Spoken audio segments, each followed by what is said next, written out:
So you've seen episodes of The Simpsons or other movies where the nuclear waste is leaking and it's glowing green and it either gives you superpowers or it kills you, or maybe one and then the other.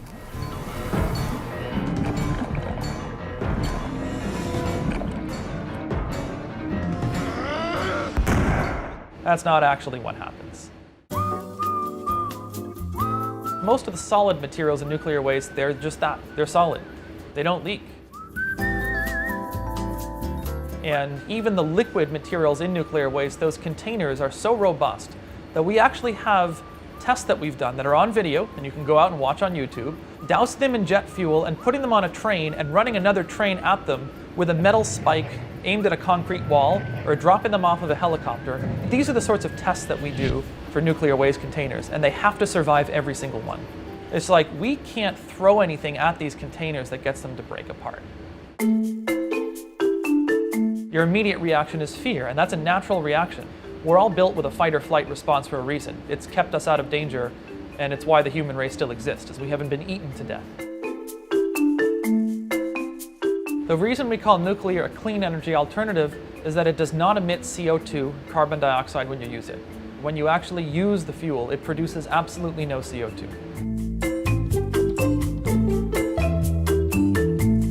Eating one banana gives you 11 times as much radiation as living within 50 miles of a nuclear plant for a year.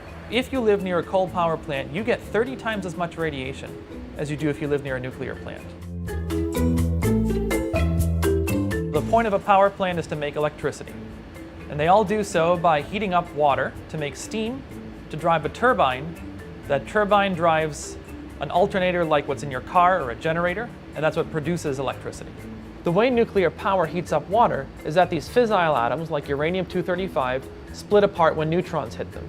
And the fragments, called fission products, release a lot of energy. They bounce around the other atoms, heating them up, and water flows around them, making steam that goes and drives a turbine and makes electricity. Nuclear waste is all the leftover stuff when you're done running the reactor or you're done using the fuel. This includes those fission products that we talked about, the structural materials nearby that have absorbed some of the neutrons and become radioactive, and anything else radioactive that we don't want to get to the outside world. Radioactivity can damage your cells, your DNA, and eventually cause cancer. The question is, though, how much radiation does it take to do this? And the answer is a whole lot more than the amount we naturally tolerate every day.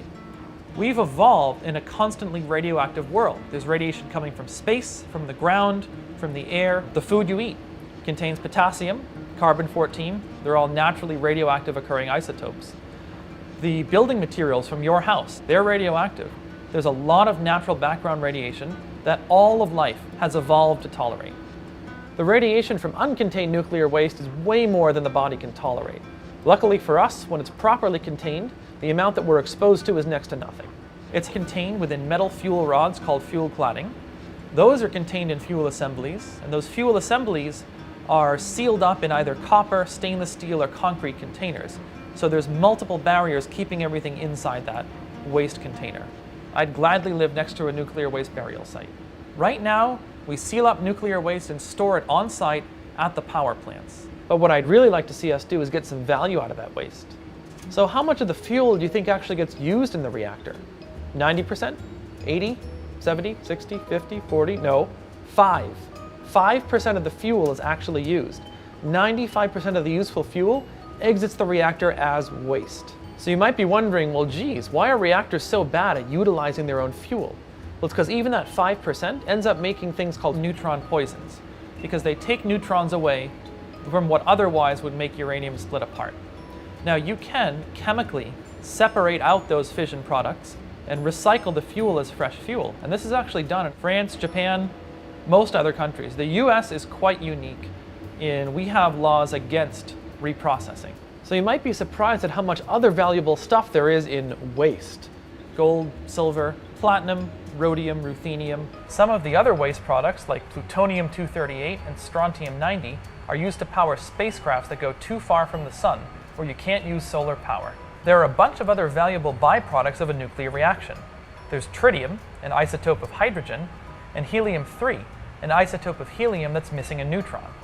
The street value of those gases are $30,000 and $53,000 a kilogram. Helium-3 is really good at detecting neutrons, which is usually tricky to do. And it's so valuable, and we need it so much, that it's economically feasible to mine it on the moon. It actually makes economic sense to send a rocket to the moon, accumulate helium-3, and bring it back to Earth. If we could get that from the reactors we already have, that would be fantastic.